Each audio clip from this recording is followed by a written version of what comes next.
Howdy everyone, it's me once again, the one and only Killer Dan.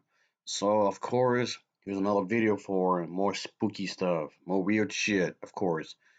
This is the month of October after all, so I'm going to be doing nothing but Halloween related videos, horror stuff, yeah. Granted, I probably would have done this anyway, but fucking whatever, I guess. It's October, so it's up my alley, so here we go, I guess. So here we go. I'll be reviewing this movie. Oh boy. Yeah, leave it up to me to review some of the weirdest shit I can find. Holy hell. That's fine though. I like really obscure movies anyway. The low budget horror films that hardly anyone would know about, if any at all. Whatever. It gives me an excuse to talk about one of these types of movies anyway, because it seems like something I would talk about, something like I will often do. Because I've talked about really obscure stuff before anyway, so here we go. But anyway, I just thought I'd just do this because mine as well. Mine as well. Oh yeah. Alright, like always, I do have to talk about the plot. So let's just get into it, shall we? Because this is some crazy shit. Of course, as this type of movies would go, yes, obviously there's gonna be some kind of curse. Of course, obviously, there's a damn curse that involves this. So anyway, there's this curse from the undead princess. Oh boy, of course I'm going to be reviewing a movie that involves a princess. Yes, I tend to watch princess type movies quite often actually. These type of characters I tend to be involved in the stories somehow. And by the way, this was intentional.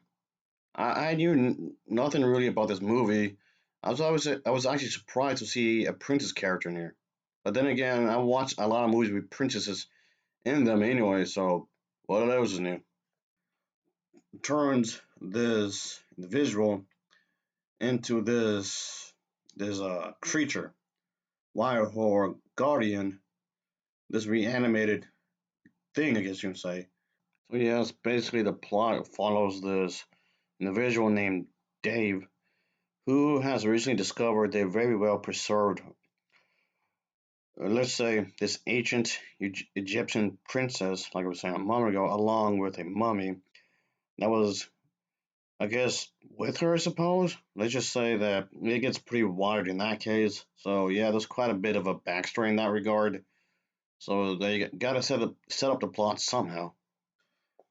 Wreaks havoc in this bustling city. So basically, what's going on here? This mummy battles this creature, this type man. Oh boy, yes, of course, it's gonna be on the loose on Las Vegas. Las Vegas, yeah, definitely. Well, Las Vegas it tends to be a crazy place anyway. I don't mean that slander or anything, but I've been to Las Vegas before, and yeah, it's a pretty wild place. Things get crazier in the film because you see Las Vegas is being threatened by these creatures. Like holy shit, these creatures are on the loose in Las Vegas. Oh boy, it's a fun place, I guess, in its own little way. Sure, yeah, really. As crazy as that sounds, that's what's going on here. So it gets pretty wild in that regard.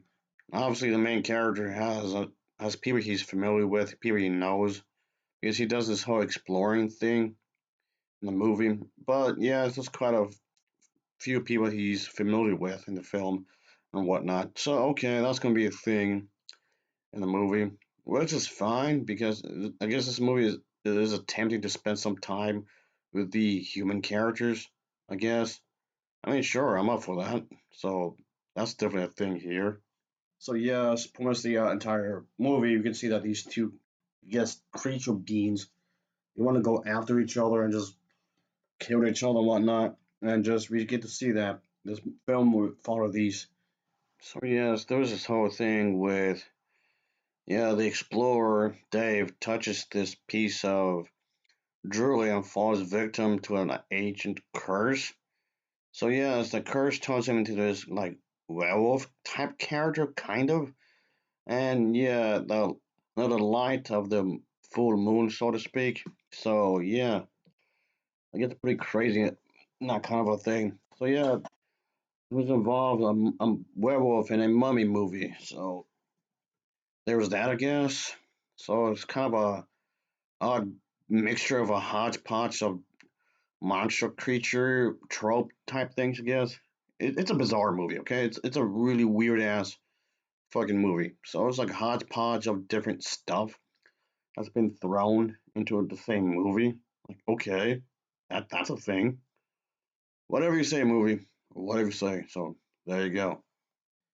These individuals, these creatures, that's what say. That's what say because they are.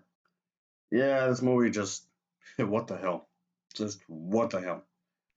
Yeah, going back to the whole princess thing and whatnot, yes, obviously the mummy is connected to her. The mummy will be revived, of course, and is set out to be her guardian. And yes, that's definitely a thing. So both creatures are on the loose, quite obviously. They're set loose on the streets of Las Vegas, where they can have a crazy battle, I suppose. And things get wild because of that. I mean, sure, whatever. That definitely happens here. They have a crazy fight. Oh yeah, there's that. Definitely. Okay, as weird as the movie sounds, yeah, that's basically what this movie's trying to do. Don't get at that really.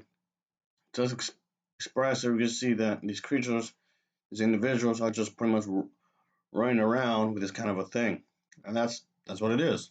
Oh boy, yikes! I didn't exactly hate this movie, so that's something, I guess. I know this film received many bad reviews, but like I said, I didn't really despise it or anything. Yes, I'm fully aware of its trouble production and the backstory, how this film was made and whatnot. But I do think in some ways that kind of gives its own charm in some ways. I don't know, maybe just me, I guess, but still though. I don't know, maybe it's just me, I guess. Whatever. But I do think the fact that this film had trouble production kind of gives it its charm in some ways. So the people behind this film, the filmmakers, had to get creative, I guess you can say. So I think that's a key aspect how films like this can its own reputation in a decent way, I guess. So yeah, as many viewers, many of them for them, the visible struggle of a production adds a layer of charm and authenticity that is that feels fine. That high budget films can't really reproduce in some ways. Like you can't really get this in a high budget production, I guess, in some ways. In lower budget filmmaking, limitations force creativity, creativeness in some ways, I guess you can say. And real filmmakers uh, overcome such challenges in a wild way. In a even if this movie might be a little okay clunky in some ways, sure, the final product can be strangely appealing. I guess you can say. So there was that. Yes, for example, yeah, the need to shoot the certain parts of this film, yes, the people who were behind this film had to use a Super 8 camera. That wasn't part of the original artistic vision for this film, but it was a desperate measure that was resulted in a, I guess, in a greedy look and raw authenticity to this. So that kind of adds to it in some ways. I don't know, maybe just me, I guess. Whatever.